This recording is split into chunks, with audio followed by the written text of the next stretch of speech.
અને હવે આગળ ઋષિ મુનિઓ સૂતજીને પ્રશ્ન પૂછે છે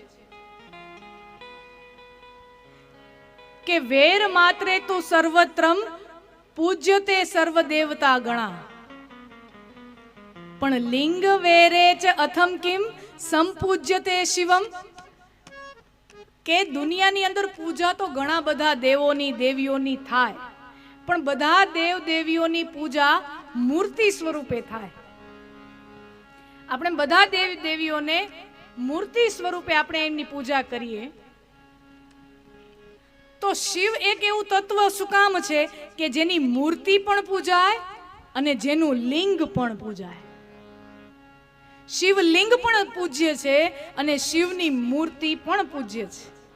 આ પાછળ જે આપણે આ દેખાય છે આ શંકર ભગવાનનું સકલ મૂર્તિ સ્વરૂપ છે અને લિંગ સ્વરૂપે મંદિરે બિરાજે છે. તો શિવ બંને રીતે પૂજાય. લિંગ એટલે શિવલિંગ અને બેર એટલે મૂર્તિ.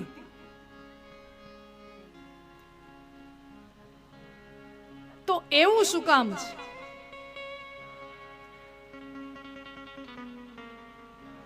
હવે એનો જવાબ સૂતજી આપે છે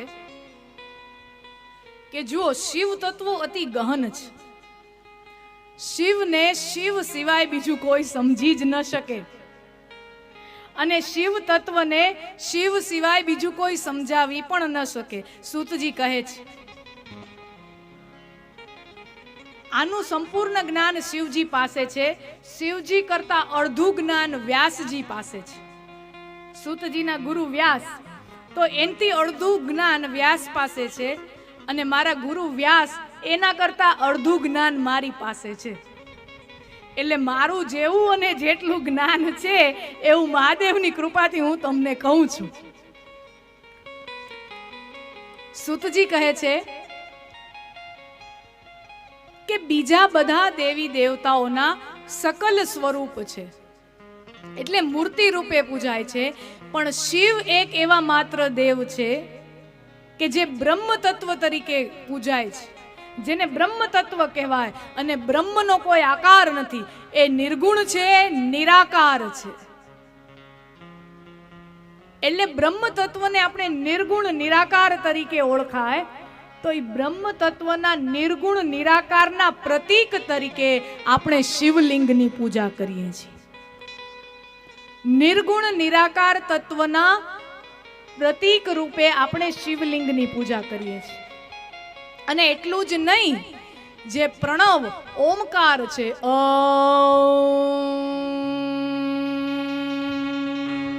ઓમ નહીં, અ ઉ મ બિંદી અને નાદ,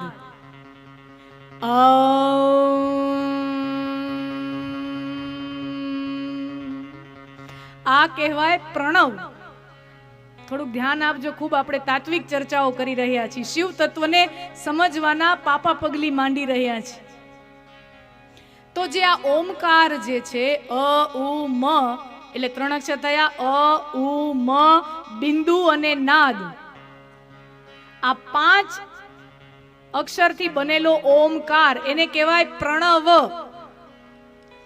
એ પ્રણવ પણ શિવનું સ્વરૂપ જ પ્રતિપાદિત કરે છે. એટલે કે આ ઓમકાર એ પણ મહાદેવનું જ સ્વરૂપ છે. ઓમકારનો જપ કરવો એ મહાદેવનું નામ જપ કરવા બરાબર જ છે. ઓમકાર એ મહાદેવનું નિષ્કલ સ્વરૂપ, પ્રણવ સ્વરૂપ છે. અને એના પરથી જેમ લિંગ છે નિષ્કલ છે, નિરાકાર છે અને એનો આકાર છે મૂર્તિ, એમ પ્રણવ છે નિષ્કલ છે, નિરાકાર છે, એનો સકલ આકાર છે પંચાક્ષરી મંત્ર ઓમ નમઃ શિવાય. જેમ લિંગનો આકાર મૂર્તિ છે એવી રીતે પ્રણવનો આકાર પંચાક્ષરી મંત્ર છે. તત્વ તો એક જ છે, ઓમ અને ઓમ નમઃ શિવાય તત્વ તો એક જ છે, પણ આપણે ત્યાં માત્ર ને માત્ર ઓમકારનો જપ જે વૈરાગી છે, જે નિષ્કામી છે, જે સંસારનો ત્યાગ કરી ચૂકેલા છે, એ જીવો, જે વૈરાગી જીવ છે એ ઓમકારનો જપ કરે, અને જે ગૃહસ્થી જીવ છે, જે સંસારમાં પરિવાર અને પારિવારિક જીવન જીવે છે, સંસારી જીવન જીવે છે, એ પંચાક્ષરી મંત્ર ઓમ નમઃ શિવાયનો જપ કરે. આ શિવપુરાણનું વિધાન છે. આ શિવપુરાણનું વિધાન છે. તો કોઈ એમ કહે કે અમે ગૃહસ્થ છીએ, સંસ્કારી છીએ, સંસ્કારી નહીં પણ સંસારી છીએ, તો શું અમે માત્ર ઓમનો જાપ કરીએ તો ન ચાલે? ન કરાય? અમે ખાલી ઓમકારનો જાપ કરીએ તો ન કરી શકાય? કરી શકાય, ન કરી શકાય એવું નહીં. પણ ઓમકારનો જાપ એ મનની અંદર વૈરાગ પેદા કરે છે. ઓમકારનો જાપ, ઓમકારનું ધ્યાન એ મનની અંદર વૈરાગ્ય પેદા કરે છે. અને જ્યારે આપણે સકામ અને સાંસારિક જીવન જીવવું હોય અને એમાં જો વૈરાગ્ય ઉત્પન્ન થાય તો આપણે ક્યાંક આપણી સાંસારિક જવાબદારીઓ પ્રત્યે વિમુખ થઈ જઈએ એવી શક્યતાઓ બને. એટલા માટે આપણા ઋષિ મુનિઓએ કીધું કે ગૃહસ્થીઓ ઓમ નમઃ શિવાયનો જાપ કરે. એટલે ક્યાંય આપણા ઘર સંસારમાં કોઈ એ જે ઘર્ષણ પેદા ન થાય. એક માનસિક, કારણ કે આ મંત્ર છે ઓમ અને ઓમ નમઃ શિવાય, આ બંને મંત્રો છે અને દરેકે દરેક મંત્રનો એક પ્રભાવ હોય. મંત્રનો પ્રભાવ હોય. મનના ત્રાયતે ઇતિ મંત્ર, જે મનના ત્રાણ હરી લે છે ને મનને સંતુલિત કરે છે એ મંત્ર. મનના ત્રાયતે ઇતિ મંત્ર. મંત્ર એટલે શું? મનના ત્રાયતે ઇતિ મંત્ર. એટલે મંત્રનો આપણા મગજ ઉપર, આપણા મન ઉપર ખૂબ ઊંડો પ્રભાવ, આપણને ખબર ન પડે, આપણને અજાણ્યું હોય એવો પ્રભાવ અંદર પડતો હોય. તો કહેવામાં આવ્યું છે ઓમ નમઃ શિવાય. સદગૃહસ્થો ઓમ નમઃ શિવાયનો જાપ કરે. શિવ પંચાક્ષરી મંત્ર.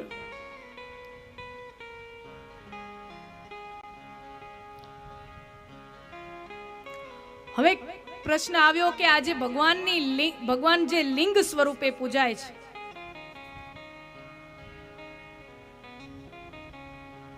આ ભગવાન લિંગ સ્વરૂપે કેવી રીતે પ્રાગટ્ય ધારણ કરે છે? શિવલિંગનું પ્રાગટ્ય કેવી રીતે થયું એની કથા આવે છે.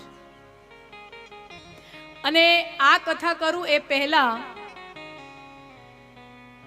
સમાજમાં અમુક બહુ ગેરસમજો ફેલાયેલી છે. શિવલિંગના ફરતે અમુક ઘણી બધી ગેરસમજો સમાજમાં છે.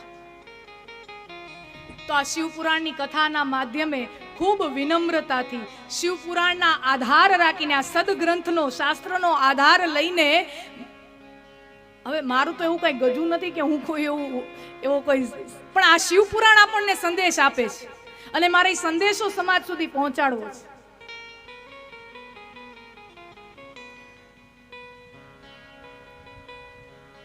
ઘણા લોકો લિંગ પૂજનને હાસ્યાસ્પદ ગણતા હોય છે. એવા વિચારો, વૈચારિક પ્રવાહો તમારા કાને પડ્યા હશે.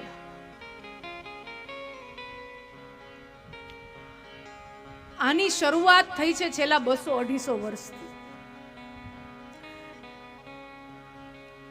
જે વેસ્ટર્ન, આપણે ત્યાં અંગ્રેજો આવ્યા અને એ લોકોએ નવું એક કામ શરૂ કર્યું કે ભારતના જેટલા શાસ્ત્રો છે એને અંગ્રેજીમાં અનુવાદ કરવાનું ચાલુ કર્યું. અંગ્રેજ સરકારે એક કામ, ઝુંબેશ ઉપાડી હતી. ભારતના જેટલા પણ શાસ્ત્રો હોય, સંસ્કૃતમાં લખાયેલા શાસ્ત્રો, વારાણસીમાં પંડિતો હોય, વારાણસીમાં વિદ્વાનો હોય, એની પાસે બે સંસ્કૃત શીખે અને એ ભૂરિયાઓ, અંગ્રેજો સંસ્કૃત શીખે, આપણને ન આવડે એવું સંસ્કૃત શીખે.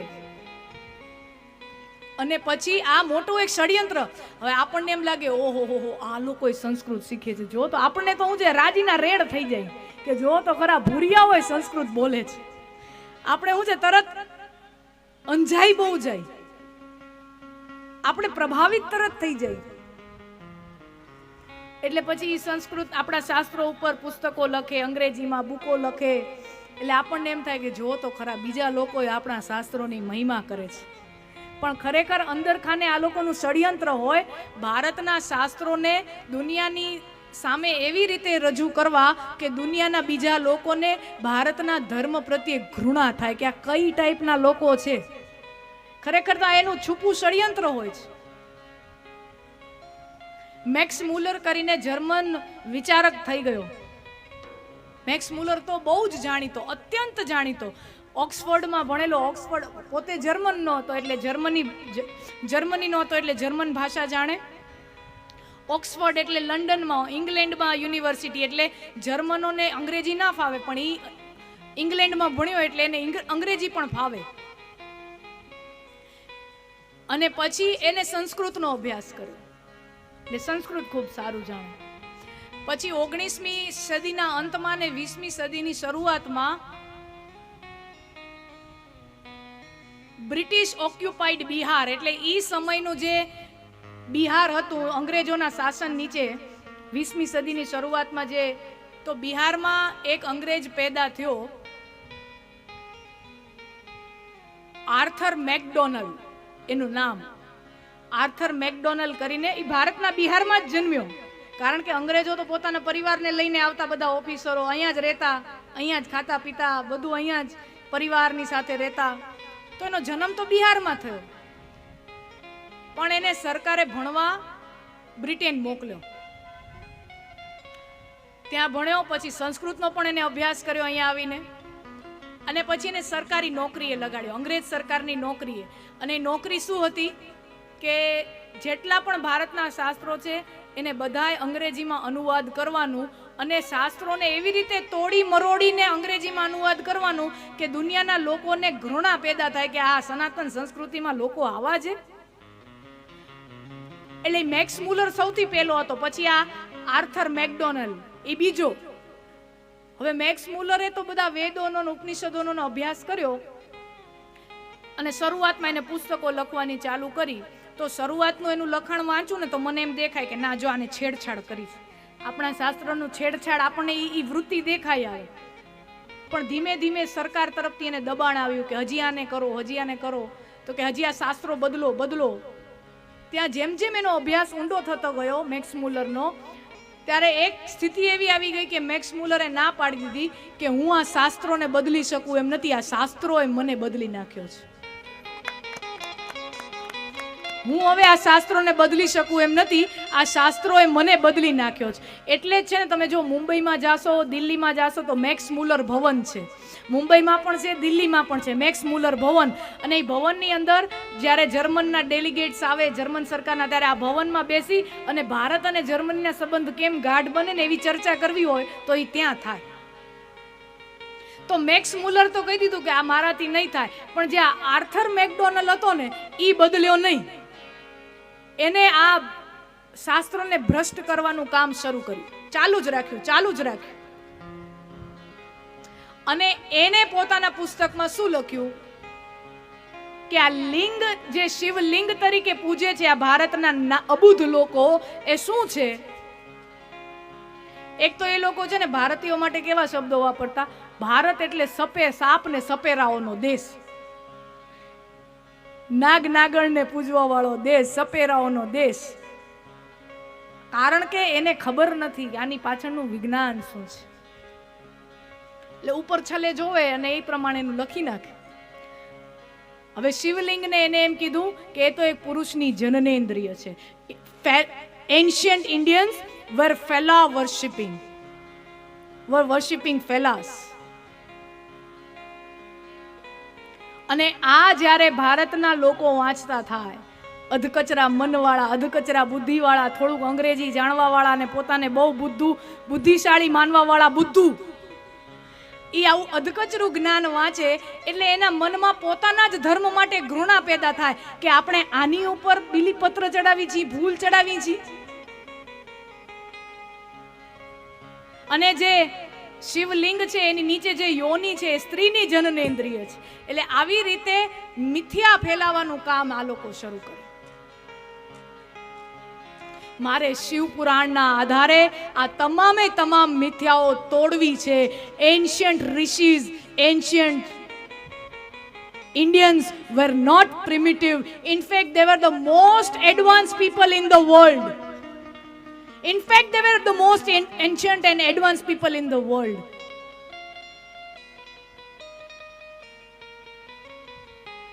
Tata swalinga chinhatvat. Shiva Purana કહે છે શિવલિંગ શું છે? તતસ્વલિંગ ચિહ્નત્વાત. આ લિંગ છે એ ચિહ્ન છે. ચિહ્ન એટલે પ્રતીક. લિંગનો એક અર્થ થાય પ્રતીક. સંસ્કૃતમાં એક શબ્દના અનેકો અર્થ થતા હોય. જેવી રીતે સૂત્ર. હવે આ સૂત્ર શબ્દ સંસ્કૃતનો છે તો એના અનેકો અર્થ થાય. એક સૂત્ર એટલે દોરો, ધાગો, એમ કે ને એક સૂત્રે બાંધ્યા, તો એક સૂત્ર એટલે દોરો, ધાગો. એક સૂત્ર એટલે ગણિતનું જે સૂત્ર આવે એ, અને એક સૂત્ર એટલે બ્રહ્મસૂત્ર, જે શાસ્ત્રોમાં બહુ મોટી વાતોને કહેવતને પણ સૂત્ર કહેવાય. એટલે એક શબ્દોના અનેકો અર્થ થાય છે સંસ્કૃતમાં. અરે અર્થના જ કેટલા અર્થ થાય જુઓ ને. એક અર્થનો મતલબ થાય કે મતલબ, આનો અર્થ એટલે કે મતલબ. એકનો અર્થ થાય અર્થ, પૈસા. હે, અર્થ શબ્દના કેટલાય અર્થ છે જુઓ. અને મતલબ ને આને કોઈ લેવા દેવા વિરોધી, મતલબ અલગ અલગ શબ્દો છે બંને. એમ લિંગનો મતલબ થાય ચિહ્ન, પ્રતીક, સિમ્બોલ. અને શેનું પ્રતીક અને શું કામ પ્રતીક, અને એ જ આકાર શું કામ, બીજો કોઈ આકાર શું કામ નહીં. ધ્યાન રાખજો, આપણે બહુ તાત્વિક અને સિરિયસ ચિંતનમાં આવીએ છીએ, ધીમે ધીમે હસતા રમતા. શિવ તત્વ અતિ ગહન છે અને એને સમજવું આ શ્વાસ લેતા ખોડિયા માટે શક્ય જ નથી. પણ આપણે શિવ પુરાણનો આધાર લઈ અને આપણા એ પરમ તત્વને, શિવ તત્વને, મહાદેવને સમજવાનો પ્રયાસ કરીએ કે લિંગનો આકાર એમ જ શું કામ, એની નીચે યોની જ શું કામ, અને યોનીનો આકાર પણ એવો જ શું કામ. તો પહેલી વસ્તુ તો શિવલિંગની જરૂર શું કામ પડે. આપણે એમ કીધું કે શિવલિંગ એટલે પ્રતીક, તો પ્રતીકની જરૂર શું કામ પડે. શિવ તો નિરાકાર છે, એનો કોઈ આકાર નથી. પણ આપણે નિરાકાર તત્વની પૂજા કરી શકીએ. નિરાકાર તત્વમાં મારું તમારું ધ્યાન લાગી શકે. આપણે એમ કહો કે હવામાં ધ્યાન લગાવો, હવા તો દેખાતી નથી.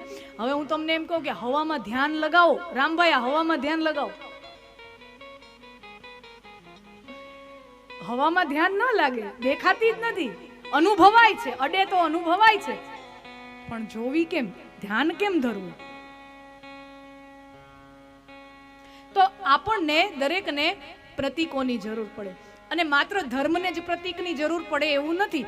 દુનિયાના તમામે તમામ સંસ્થાઓને, દુનિયાની તમામે તમામ, એ પછી ધંધાકીય સંસ્થા હોય, નાણાકીય, કાયદાકીય, મિલિટરી હોય, ગમે હોય, પ્રતીક વગરના. એટલે તમે જોજો મિલિટરીની જે પણ એક અલગ અલગ અલગ રેજિમેન્ટ હોય ને, દરેકનો પોતાનો ધ્વજ હોય, દરેકનો પોતાનો અલગ યુનિફોર્મ હોય, દરેકનો પોતાનો અલગ બિલ્લો હોય. એની શું કામ જરૂર પડે? કારણ કે એક ઓળખાણ છે કે હું આનો સદસ્ય છું, એક આઈડેન્ટિટી છે. દરેક દેશને પોતાનો ધ્વજ, દેશનો કોઈ, આ તો ઠીક છે આકાર તમે નકશામાં આપી દો, બાકી ભગવાન માટે તો કોઈ દેશ છે જ નહીં. ઈશ્વર માટે આપણે તો અહીંયા આ દોરી ચોક પાડીને આવી રીતે બોર્ડરો બનાવી દીધી. ઈશ્વર માટે કોઈ બોર્ડર છે જ નહીં. એના માટે તો એક પૃથ્વીનો દડો એટલા રજ માત્ર જેટલો છે. બ્રહ્માંડ તો કેટલું વિશાળ છે. ઈશ્વર માટે તો આ પૃથ્વી એક રજકણ માત્ર છે.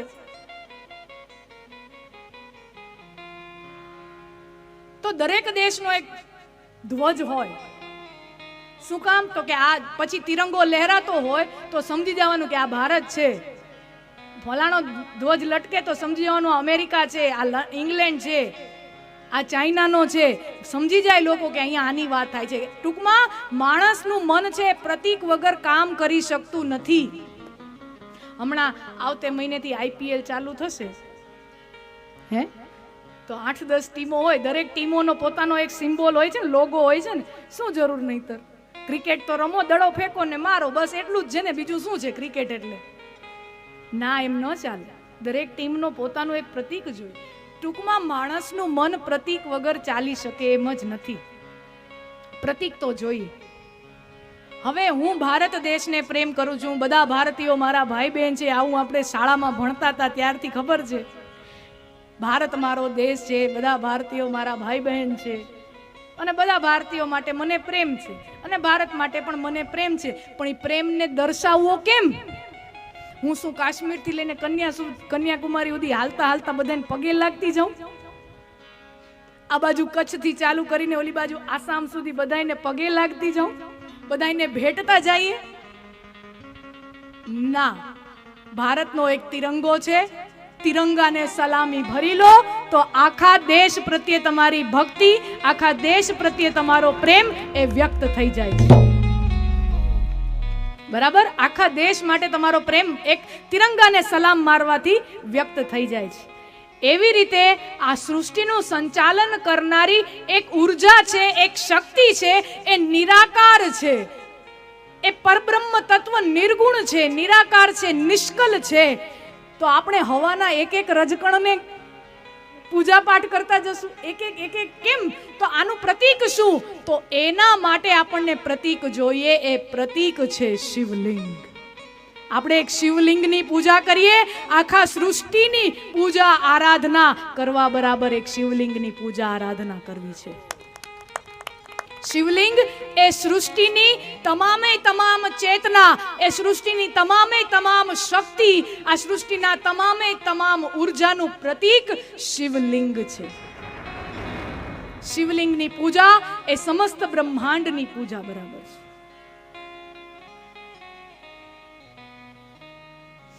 કંટાળો ન આવે તો હજી આપણે થોડા શિવલિંગના વિજ્ઞાનમાં જઈએ. કયો તો ખરા. હે, તમે કઈ બોલતા નથી તો પછી મને ખબર કેમ પડે? હાકું ને.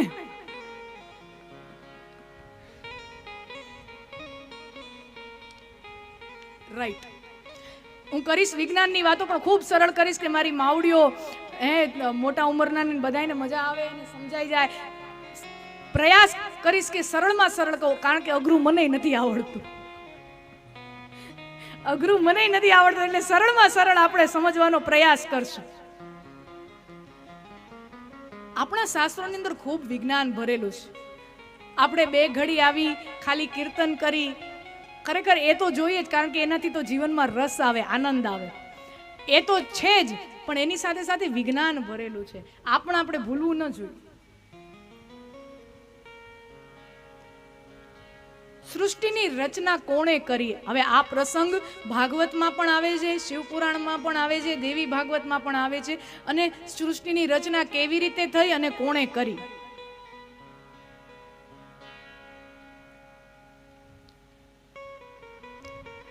તમે જોજો, આપણે બ્રહ્માને સૃષ્ટિના સર્જક કીધા,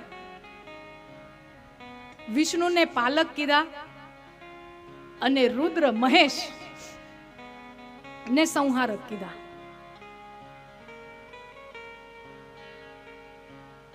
પણ જે સૃષ્ટિ બ્રહ્મા છે એને સૃષ્ટિનું સર્જન કર્યું, તો એ સૃષ્ટિ એટલે આપણા પુરાણો એમ કહે છે કે આવા એક બ્રહ્મા નથી, આવા હજારો બ્રહ્માઓ છે. એક બ્રહ્મા એક સૃષ્ટિનું સંચાલન કરે. આખું બ્રહ્માંડ જેને કહેવાય, આખું યુનિવર્સ જે છે, કોસ્મોસ.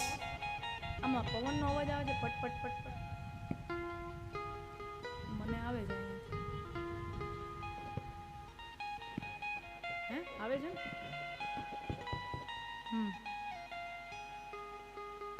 Hello hello.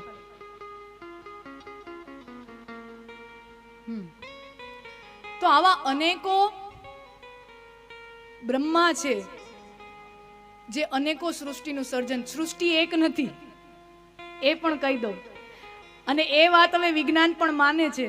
ઘરે જઈને આપને ગૂગલ કરવું હોય તો પણ છૂટ છે. ક્વોન્ટમ ફિઝિક્સ મારો ખૂબ પ્રિય સબ્જેક્ટ છે, ભૌતિક વિજ્ઞાનનો ક્વોન્ટમ ફિઝિક્સ, જેની અંદર અંતરિક્ષ વિજ્ઞાનને સમજવાની થોડી કોશિશ થતી હોય. મને બહુ ગમ્યા રાખે, એટલે રાત પડે એટલે હું એ વાંચ્યા રાખું.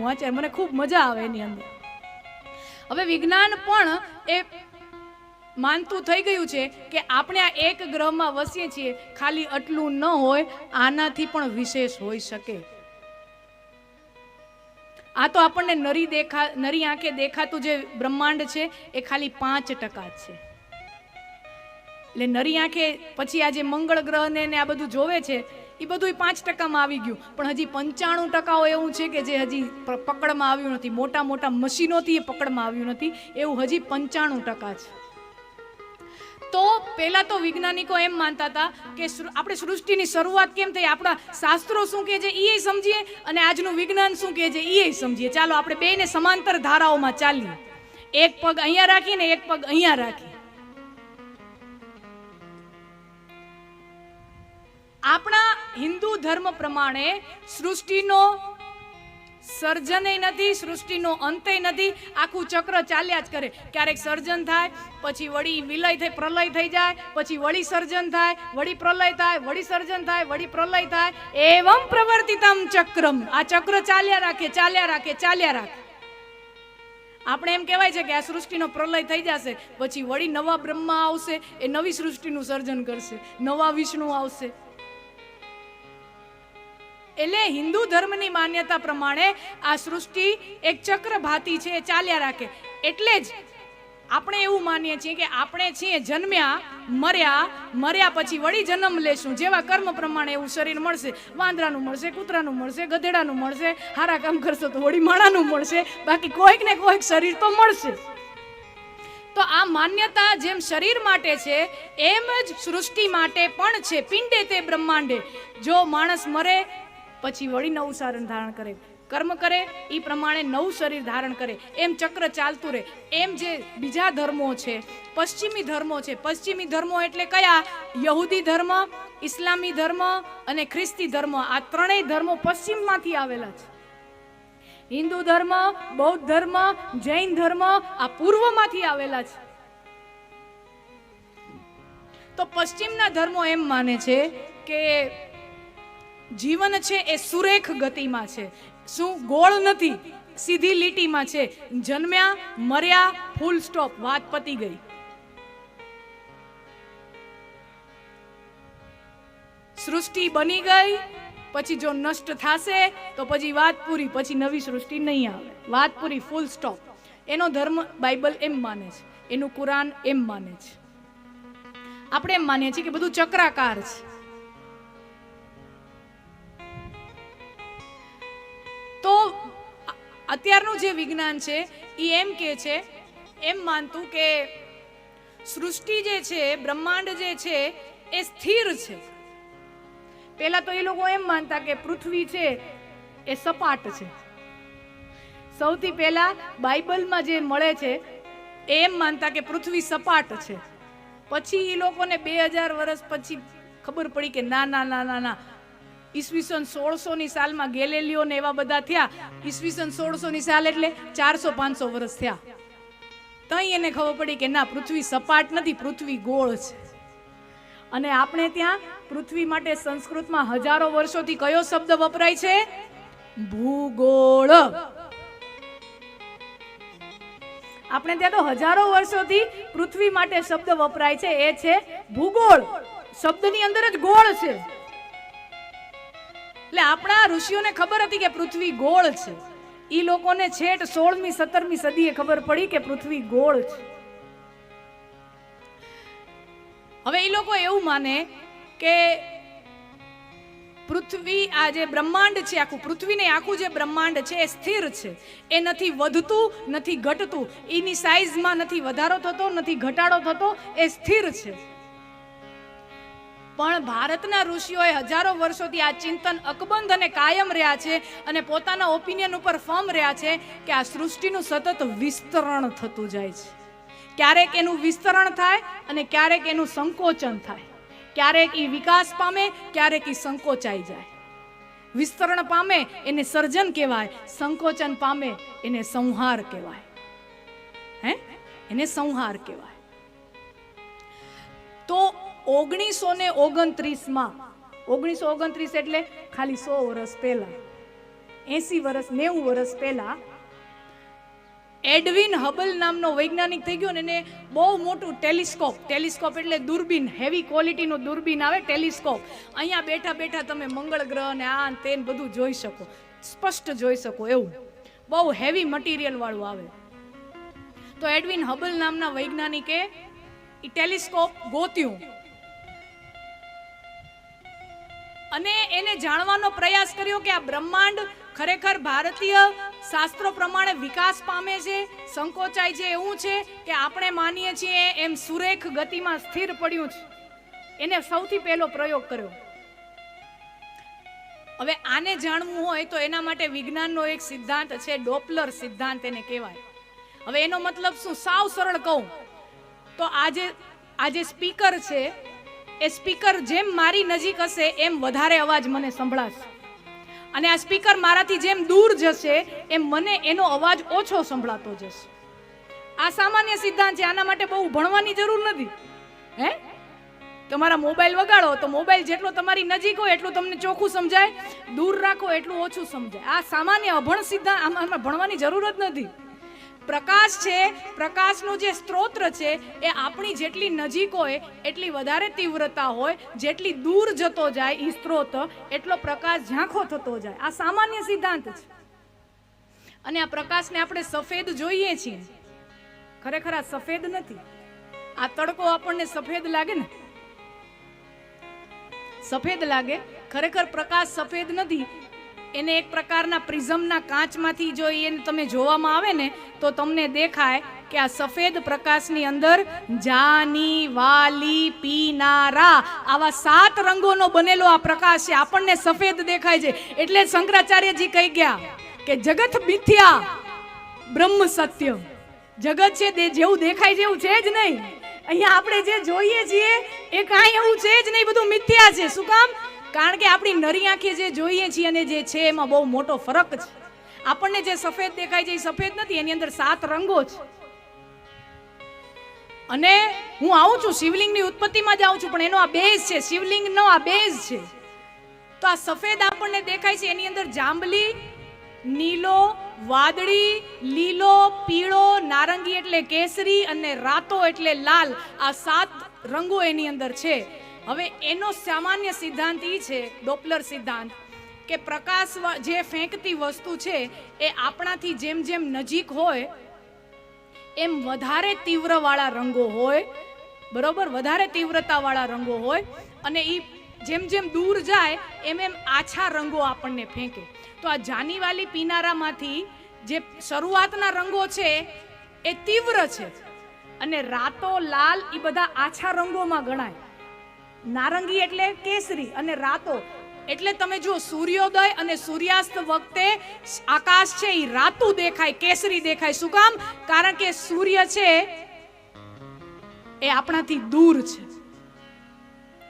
સૂર્યોદય વખતે સૂર્ય આપણાથી દૂર છે, સૂર્યાસ્ત વખતે સૂર્ય આપણાથી દૂર જતો જાય છે, એટલે આકાશ લાલ રંગનું, કેસરી રંગનું દેખાય. અને જ્યારે ધમધોખાર તડકો 11 વાગ્યાનો 12 વાગ્યાનો હોય ત્યારે સૂરજ આપણા પૃથ્વીની એકદમ નજીક હોય, સૂર્ય એકદમ નજીક હોય, એટલે આકાશ વાદળી નીલા રંગનું દેખાય. કારણ કે નીલો રંગ અત્યંત તીવ્રતા વાળો છે. એટલે આકાશનો ખરેખર કોઈ કલર જ નથી. આકાશનો જો કોઈ કલર હોય તો કઈ ક્યારેક રાતો દેખાય ને ક્યારેક પીળો દેખાય ને ક્યારેક નીલો દેખાય ને ક્યારેક કાળો દેખાય ને, એમ ન હોય.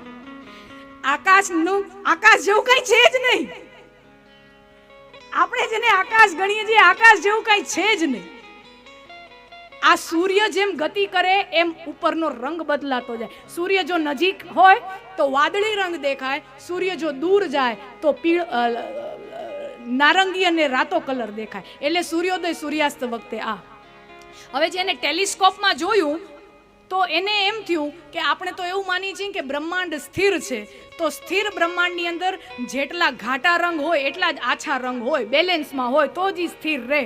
તો એને એ અપેક્ષાએ એમાંથી જોયું, પણ એને પોતાના ટેલિસ્કોપમાંથી જેટલી આકાશ ગંગાઓ જોઈ તો માત્ર ને માત્ર રાતા રંગના એને કિરણો દેખાણા. ત્યારે એને સમજાણું કે આ પૃથ્વીથી આકાશ ગંગાઓ સતત અને સતત દૂર જતી જાય છે, દૂર જતી જાય છે, દૂર જતી જાય. એનો મતલબ અત્યારે હાલના તબક્કામાં આ બ્રહ્માંડ છે એનું વિસ્તરણ થતું જાય છે. આ બ્રહ્માંડ વિસ્તાર પામી રહ્યું છે, આગળ વધી રહ્યું છે. તો જો અત્યારે જે વસ્તુ આગળ જ જતી જાય તો લાખો કરોડો વર્ષ તમે પાછળ જાઓ તો એનો મતલબ તો એમ ને કે આ સંકોચાતી જતી હશે. અત્યારે જો આગળ વધતી જાય છે તો એની મૂળભૂત સ્થિતિ આ હોય, અને ત્યાંથી આગળ આગળ આગળ આગળ આગળ આગળ આગળ આગળ વિસ્તાર પામતી જાય. તો આને જો હું રિવર્સમાં લઉં, રિવાઇન્ડ કરું તો કેમ થાય? તો આ સૃષ્ટિનું મૂળભૂત આ સ્થિતિ છે, સૃષ્ટિની મૂળભૂત સ્થિતિ એ પિંડ આકારની સ્થિતિ છે, એટલે એને કહેવાય છે જ્યોતિર્પિંડ. આપણા સંસ્કૃત સાહિત્યમાં, આધ્યાત્મમાં સૃષ્ટિની જે મૂળભૂત સ્થિતિ છે એના માટે શબ્દ વાપરવામાં આવ્યો છે જ્યોતિર્પિંડ, અને એને આ વૈજ્ઞાનિકો કહે છે સિંગ્યુલારિટી, કે એકત્વ. એટલા માટે જ ભાગવતમાં પણ આપણને એ ભગવાન કહે છે અહમેવા સમેવાગ્રે નાન્યત યત સત સદ પરમ. આ સૃષ્ટિના આરંભમાં સત અસત એવું કોઈ તત્વ હતું નહીં, માત્ર હું એક જ હતો જ, બીજું કાંઈ હતું નહીં, હું એક જ હતો. શું કામ?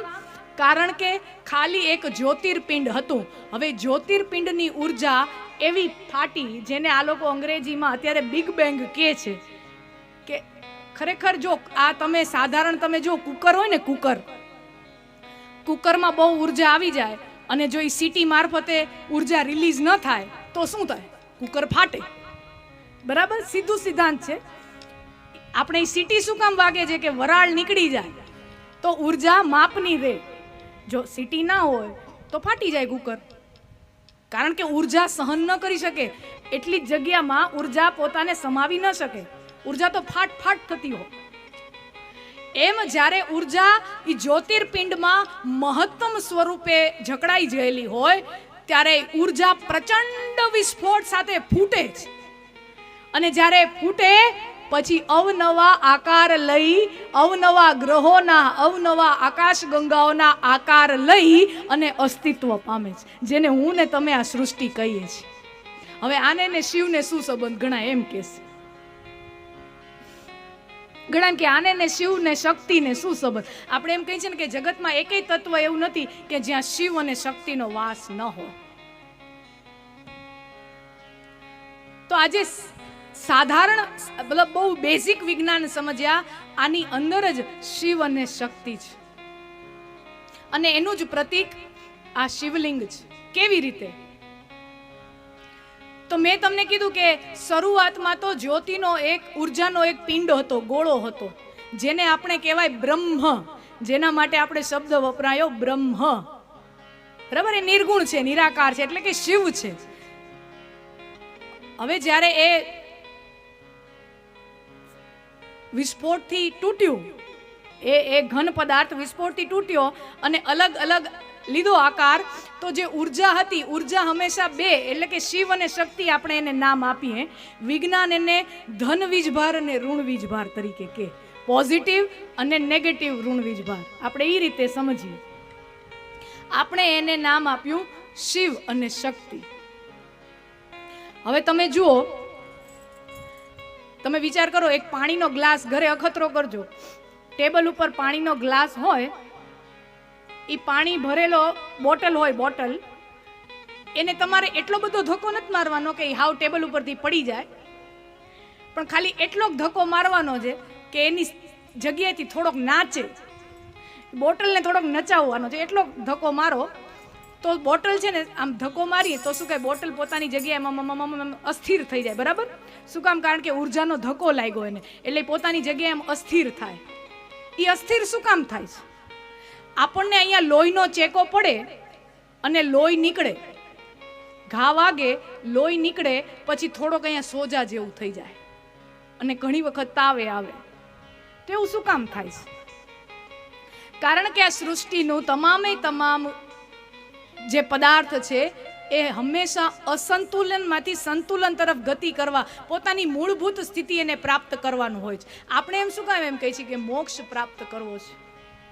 મોક્ષની ઝંખનાઓ ઋષિમુનિઓ શું કામ કરતા? કારણ કે એ સ્થિતિ આપણી મૂળ સ્થિતિ છે, અને દરેક જીવને પોતાની મૂળ સ્થિતિ પ્રાપ્ત કરવા માટે તાલાવેલી હોય. એ બોટલ જે ફરે છે ને, એ બોટલને પોતાની જૂની સ્થિર સ્થિતિ પ્રાપ્ત કરવી છે, એટલા માટે એ ફરે છે, અને ફરતા ફરતા ફરતા ફરતા એ પોતે જેમ હતો એમ ગોઠવાઈ જશે. આમ લોહી અહીંયાથી પડ્યું અને સોજો આવી ગયો તો સોજો શું કામ આવે કે એટલી વખત ત્યાંથી લોહી આવવાનું બંધ થઈ જાય, લોહી નીકળવાનું બંધ થઈ જાય અને જીવાણુઓ થાય તો તાવ આવી જાય. શું કામ કે શરીર છે ને તાવના મારફતે પોતાનું તાપમાન વધારી અને જો કોઈ જીવાણુ આવી ગયા હોય તો શરીર એને મારી નાખે તાવના મારફતે. આ શરીરની પોતાની રચના છે અને આ બધું શરીર શું કામ કરે છે? શરીરને આવું તાવ લઈ આવવાની, સોજો લઈ આવવાની શું જરૂર છે? કારણ કે શરીરને પોતે પહેલા જેવું હતું એવું થઈ જવું છે. અહીંયા એને પહેલા પોતે જે સ્થિતિમાં હતું એ સ્થિતિમાં થઈ જવું છે, એટલા માટે એ તાવ લઈ આવે, સોજો લઈ આવે. તો આ સૃષ્ટિ પણ જ્યારે વિસ્ફોટ પામે છે અને અનેક સ્વરૂપે અસ્તિત્વમાં આવે છે ત્યારે સૃષ્ટિ પણ પોતે પાછી પોતાના મૂળભૂત સ્વરૂપમાં એટલે કે જ્યોતિર્પિંડ સ્વરૂપમાં બની જવા માટે મથે છે. એની મથામણ એક જ છે કે મારે ફરીથી પાછું એક ઈ જ્યોતિર્પિંડ સ્વરૂપે બનવું છે. તો પછી શું કહેવાય, આપણે જે તૂટેલા જે પદાર્થો છે એ એકબીજા વચ્ચે આકર્ષણ ઊભું કરે. એમાં જે ધન વીજભાર ધરાવતું આકર્ષણ છે એ બહિર્ગામી એટલે બહારની બાજુ ધક્કો મારે છે, એ શિવનું પ્રતીક છે. એ બહિર્ગામી ઉર્જા ધન વીજભાર પોઝિટિવ ઇલેક્ટ્રિસિટી એ છે શિવનું પ્રતીક છે. અને જે અંતર્ગામી યોજના ઋણભાર ધરાવતી જે પ્રકૃતિ છે એ શક્તિનું સ્વરૂપ છે, માં ભવાનીનું સ્વરૂપ છે. આ બહારની બાજુ ધક્કો મારે એવો આનો સ્વભાવ છે, આ અંદરની બાજુ ખેંચી લે એવો શક્તિનો સ્વભાવ છે. એટલે બે એકબીજામાં જ્યારે ગોઠવાઈ જાય અને આખું સૃષ્ટિ પોતે પોતાના મૂળભૂત પિંડ સ્વરૂપે જ્યારે આવી જાય ત્યારે એને મોક્ષ કે નિર્વાણ પામ્યો એમ કહેવાય. અને આપણે પણ ખરેખર એના જ તત્વો છીએ, એટલે જ આપણે એમ કહીએ છીએ કે અહમ બ્રહ્મસ્મી. કારણ કે જે ઉર્જાનું વિઘટન થયું ત્યારે એ જ ઉર્જા મારીને તમારી અંદર આવી છે, એ જ ઉર્જા મારીને તમારી અંદર આવી છે. એટલે જ આપણા શાસ્ત્રો કહે છે કે સૃષ્ટિનું એક પણ કણ શિવ અને શક્તિ રહિત નથી, એના વિના નથી. એટલા માટે જ લિંગ છે, લિંગનો તમે આકાર જોજો એ બહિર્ગામી પ્રકૃતિ ધરાવે છે. શિવલિંગના તમે દર્શન કરો ત્યારે હવે આ નજરિયાથી કરજો. લિંગ છે બહિર્ગામી ઉર્જા ધરાવે છે એટલે એનો આકાર આવો છે. અને યોની છે એની અંદર શૂન્યાવકાશ છે, એની અંદર ખાલીપો છે. જો ખાલીપો હોય એ જ બહિર્ગામીને ભરી શકે. રચના જેવી છે, શારીરિક રચના પણ મનુષ્યોની કે કોઈ પણ જીવની એવી જ હોય. ખાલીપો એ જ કોઈ વસ્તુને ભરી શકે. એટલા માટે જ યોની ઉપર શિવલિંગને સ્થાપિત કરવામાં આવે છે. અને એટલા માટે જ ક્યારેય પણ શિવલિંગને યોનીથી અલગ કરી જ ન શકાય. શાલિગ્રામ હોય, શાલિગ્રામ એને આપણે કોઈ આધાર વગર રાખી શકાય. શાલિગ્રામને કોઈ આધાર વગર રાખી શકાય, પણ શિવલિંગને આધાર વગર ક્યારેય પણ રાખવામાં આવતા નથી. કારણ કે શક્તિને શિવથી ક્યારેય અલગ પાડી શકાતા જ નથી. અને એટલે જ એ અર્ધનારીશ્વર રૂપે આવે છે. આ શાસ્ત્રોની તમે ખૂબી, તમે વિજ્ઞાન જેમ જેમ સમજતા જશો ને એમ શાસ્ત્રો સમજાતા જાય. અર્ધનારીશ્વર એટલે સૃષ્ટિનું જે મૂળ સ્વરૂપ છે કે જ્યાં શિવ અને શક્તિ જોડાયેલા છે એ મૂળ સ્વરૂપ છે, એને અલગ કરી શકાતા નથી. અને પછી શિવ જ્યારે ડમરૂનું નાદ કરે, આપણે ફોટા જોઈએ શંકર ભગવાનનો પોસ્ટર હોય તો એની અંદર કેવું હોય? વાહ જી વાહ, ક્યા બાત. તો ડમરૂનો ભાઈ ઊંચો કર, હાથ ઊંચો કર જરા. એ નહીં, એક બધાને બતાવ, ડમરૂનો આકાર બતાવી દો. તો બધાએ જોયો જોયો. આ ડમરૂનો જે આકાર છે, આ તમે નાસા વાળાઓએ ફોટા પાડેલા છે. અત્યારે આપણી આકાશ ગંગાનો આકાર આ ડમરૂ આકારનો છે.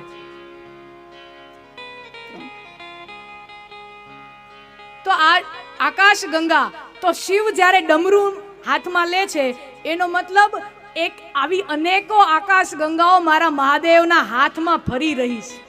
આવી અનેકો આકાશ ગંગાઓ મારા મહાદેવના હાથમાં ફરી રહી છે.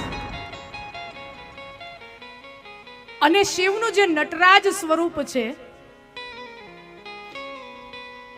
શિવનું જે નટરાજ સ્વરૂપ છે એ સૃષ્ટિના નૃત્યનું પ્રતીક છે. એટલે જ સ્વિટ્ઝરલેન્ડમાં જીનીવામાં શહેર છે, સ્વિટ્ઝરલેન્ડ તો દેશ છે, એમાં જીનીવા નામનું એક શહેર છે, એની અંદર SCERN સર્ન કરીને એક વૈજ્ઞાનિકોની મોટામાં મોટી દુનિયાની સંસ્થા છે, અને એની બારે કેટલા ફૂટની હશે, 100-125 ફૂટ ઊંચી નટરાજની પ્રતિમા છે. ધોળા ભૂરિયાઓની વૈજ્ઞાનિક સંસ્થા છે, ધોળા ભૂરિયાઓની વૈજ્ઞાનિક સ્વિટ્ઝરલેન્ડ દેશમાં એ સંસ્થા છે, અને એની બારે એ લોકોએ નટરાજનો પ્રતીક રાખ્યું છે, ને એ 100-125 ફૂટ ઊંચી. હું કોઈ તમે ગૂગલ કરી લેજો, તમને ફોટા સહિત દેખાશે. કોઈને પૂછવામાં આવ્યું કે કોઈએ પૂછ્યું કે કેમ આ તો વૈજ્ઞાનિક સંસ્થા છે, એની બારે આ નટરાજની પ્રતિમા કેમ રાખવામાં આવી છે, નૃત્ય કરતા શિવ એની પ્રતિમા કેમ રાખવામાં આવી છે? તો કે અમે જે વિજ્ઞાન જે છેલ્લા 100-200 વર્ષોથી અમે ખોજો કરીએ છીએ, એ ભારતના ઋષિમુનિઓએ 10,000 વર્ષોથી આ જ્ઞાન એની પાસે કેમ હતું અમને સમજાતું નથી, અમને એ વસ્તુ સમજાતી નથી. આ સૃષ્ટિ આખામાં નૃત્ય ચાલી રહ્યું છે, આ સૃષ્ટિ આખી નાચી રહી છે. આપણને જે સ્થિર દેખાય છે એમ સ્થિર નથી. આ ધરતી અત્યારે કેટલી ઝડપથી ગોળ ગોળ ફરી રહી છે ને, હું તમે કલ્પના ન કરી શકી એટલી ઝડપથી આ ધરતી અત્યારે હાલની સેકન્ડે હાલ ઘડીએ ફરી રહી છે.